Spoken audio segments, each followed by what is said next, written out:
मेरे प्यारे बच्चों, लॉकडाउन ई पाठशाला रामगढ़ में आपका स्वागत है। मैं हूं निहारिका कुशवाहा, केमिस्ट्री बायोलॉजी की टीचर हूं RB+2 हाई स्कूल सांडी से।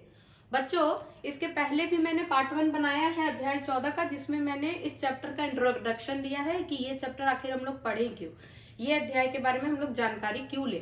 तो अब जो ये पार्ट 2 बना है बच्चों, तो वो बहुत ही इंपॉर्टेंट टॉपिक है, जो है जीवाश्म ईंधन। इसके ऊपर जरूर परीक्षा में प्रश्न पूछे जाते हैं कि जीवाश्म ईंधन से आप क्या समझते हैं, दो जीवाश्म ईंधन के उदाहरण दीजिए, या फिर जीवाश्म ईंधन से होने वाले लाभ, जीवाश्म ईंधन से होने वाली हानि। तो ये जो वीडियो है बच्चों, ये जीवाश्म ईंधन के ऊपर हम लोगों ने बनाया है। इसके पहले वाले वीडियो में मैंने आपको बताया कि जीवाश्म ईंधन तो इसमें जो आ रहा है कोयला या पेट्रोल, इसका जो दो उदाहरण है, तो ये परंपरागत स्रोत के ऊर्जा के स्रोत के ये उदाहरण है ना, कि परंपरागत जो ऊर्जा है वो उसके ये स्रोत है, यानी कि जिसको हम लोग अरसे से यूज करते आ रहे हैं, इस्तेमाल में ला रहे हैं, और जिसको हम लोग बचपन से देख रहे हैं, कोयला या पेट्रोलियम, तो उसी में जीवाश्म ईंधन आ जाता है। बच्चों, तो आइए अब हम लोग देखते हैं कि जीवाश्म ईंधन क्या है, इसकी परिभाषा देखते हैं। तो जीवाश्म, जैसा कि नाम से ही स्पष्ट है कि जीवों के अंशों से, है ना, जो ईंधन बना उसे हम लोग जीवाश्म ईंधन कहते हैं। और बच्चों, ये बहुत ही धीमी प्रक्रिया है और बहुत ही समय इसमें लगा इसको बनने में। तो करोड़ों वर्ष पहले, हजारों करोड़ों वर्ष पहले जो बायोमास था, जो जीवित जीव या फिर पेड़ पौधे, जो पहले के जो पेड़ हुआ करते थे वो बहुत ही मोटे मोटे हुआ करते थे।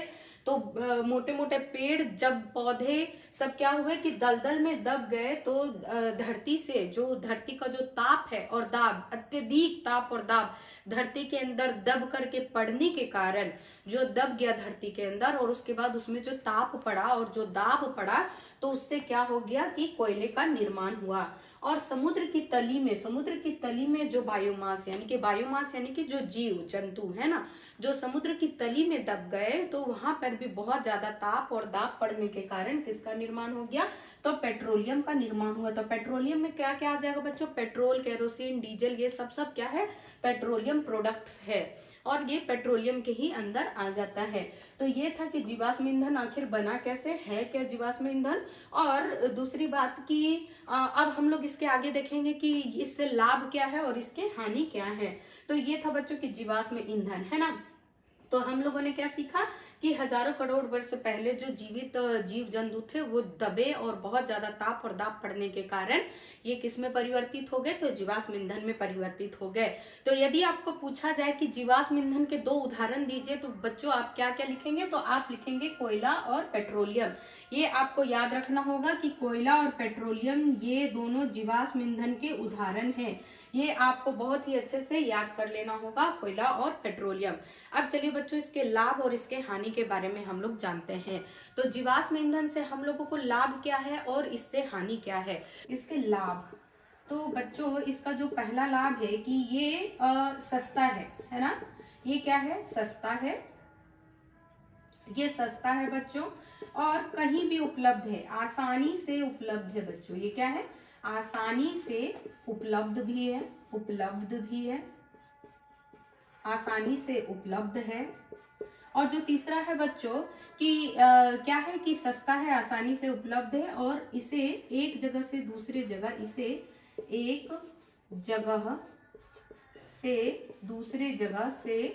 दूसरे जगह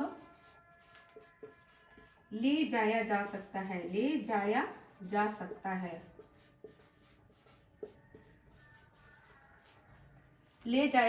इसे एक जगह से दूसरे जगह ले जाया जा सकता है। तो इसके जो लाभ है वो क्या है जीवाश्म ईंधन, कि ये सस्ता है, आसानी से उपलब्ध है, और इसको एक जगह से दूसरी जगह ले जाया जा सकता है।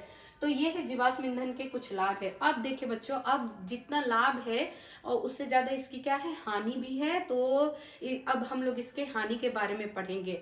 हानि के बारे में पढ़ने से पहले जो जीवाश्म ईंधन कोयला और पेट्रोलियम है बच्चों, तो इसके बारे में और हम लोग थोड़ा जानकारी लेते हैं कि कोयला कहाँ इस्तेमाल हो रहा है बच्चों। तो बहुत सारे पावर प्लांट में, फैक्ट्रीज में, स्टील इंडस्ट्री में इसका उपयोग हो रहा है। एक तो सबसे बढ़िया उदाहरण है उपयोग का कि आपके घर में में ही इसका उपयोग हो रहा है खाना पकाने के लिए, है ना। उसी तरह पेट्रोलियम का इस्तेमाल पावर प्लांट्स में यानी कि बिजली घरों में या फिर वाहनों में इसका उपयोग हो रहा है। और भी बहुत ऐसी फैक्ट्रियां हैं जहां पर पेट्रोल या केरोसिन का इस्तेमाल किया जाता है। बहुत सारे कल पुर्जों मशीनों में भी इसका इस्तेमाल किया जाता है। तो ये कोयला या पेट्रोलियम या जीवाश्म ईंधन के बारे में हम लोग क्यों पढ़ रहे हैं, ये आपको समझ में आ गया कि इसका इस्तेमाल कितना इम्पोर्टेंट है और कितना ये उपयोगी है हमारे लिए, है ना। तो अब इसका जो हानि है उसके बारे में हम लोग एक बार देख लेते हैं कि क्या इसका हानि है। तो जीवाश्म ईंधन जो कोयला और पेट्रोलियम है बच्चों, क्या है, कोयला और जो पेट्रोलियम प्रोडक्ट्स है, पेट्रोलियम, तो इसमें बच्चों जो पहला है वो क्या है कि इसके कारण ग्लोबल वार्मिंग की समस्या आती है। ग्लोबल वार्मिंग की समस्या आती है। तो सबसे पहले हम लोग समझते हैं कि ग्लोबल वार्मिंग है क्या। पहला कि प्रदूषण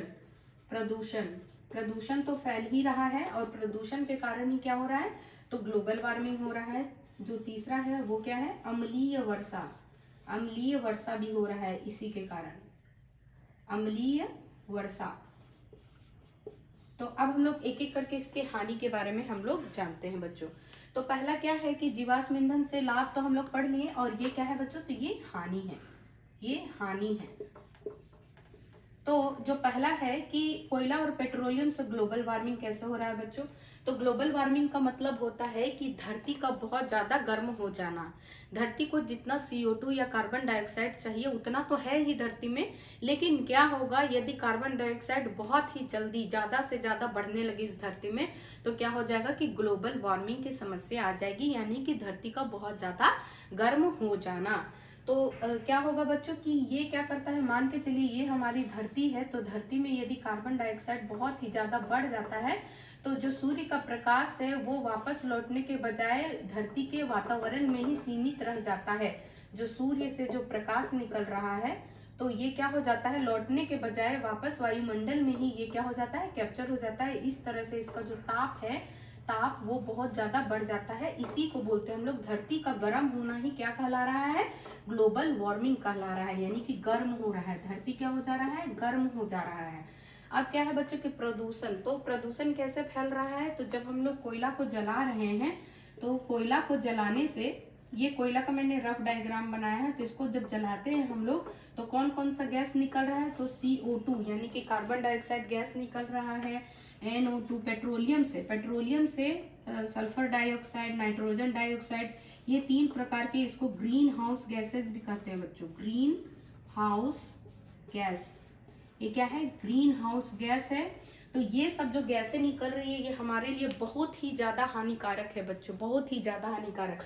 ये जो 3 गैसें हैं ग्रीन हाउस गैसेस, तो इससे क्या हो रहा है बच्चों, इसी से प्रदूषण तो हो ही रहा है, जो हमारे लंग्स में जा रहा है। कार्बन मोनोऑक्साइड भी एक और गैस है, जो इसका कम कंसंट्रेशन भी यदि हमारे शरीर में जाता है तो हमारे फेफड़ों को वो क्या कर देता है, नुकसान पहुंचाता है। तो इसमें जो 3 गैसें हैं, carbon monoxide, carbon dioxide, nitrogen dioxide और सल्फर डाइऑक्साइड, ये सारी गैसें ग्रीन हाउसेस गैसेस हैं, जो ना ही ग्लोबल वार्मिंग की समस्या को उत्पन्न कर रहा है, यानी कि धरती अगर गर्म हो जाएगा तो सारी ग्लेशियर क्या हो जाएगा, पिघलने लगेगा, जिससे बाढ़ की समस्या तो आएगी ही आएगी। और जो हमारा ये मौसम जो है वो बिना सीजन, जो एक पर्टिकुलर टाइम है, टाइम से पहले आएगा और मौसम बहुत ही उसका ये क्या हो जाएगा, खराब हो जाएगा, कभी भी कोई भी मौसम आ जाएगा।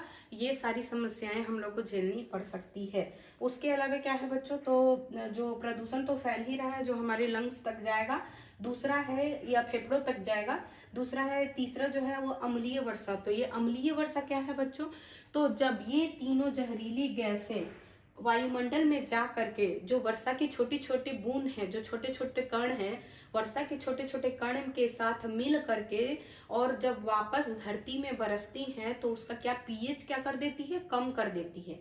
उसका pH को क्या कर देती है, कम कर देती है, pH कम हो जाता है, अम्लीय वर्षा का, जिसके कारण क्या हो जाता है कि जितने भी भवन हैं, जैसे कि ताजमहल का भी आपने उदाहरण सुना होगा कि ताजमहल क्या है कि अब सफेद से जो संगमरमर है उसका पीला पड़ने लगा है। क्यों? क्योंकि उसका जो ऊपरी लेयर है, जो ऊपरी सतह है उसका क्षय हो गया है। कैसे? तो अम्लीय वर्षा के कारण हो गया है। तो ऐसा इसलिए हुआ क्योंकि आगरा में क्या था कि बहुत सारे रबड़ की फैक्ट्रियां थी, जिससे सल्फर डाइऑक्साइड जो गैस है वो बहुत ज्यादा निकल रहा था और अम्लीय वर्षा हो रहा था, और जिसके कारण उसके भवन का ऊपर सतह उसका क्षय हो गया, कोरोड हो गया, और जिसके कारण वो भवन क्या हो गया कि पीला पड़ गया। उसके अलावे ना ही भवनों को बल्कि जीवों को भी, जैसे कि पौधों को भी वो क्या कर सकता है, हानि पहुंचा सकता है। प्रकाश संश्लेषण की प्रक्रिया में वो क्या कर सकता है, हानि पहुंचा सकता है, पत्ते झुलस सकते हैं, और इस तरह से सृष्टि का यदि बहुत ज्यादा इसका बढ़ा रफ्तार तो सृष्टि का विनाश भी इससे क्या है कि तय है।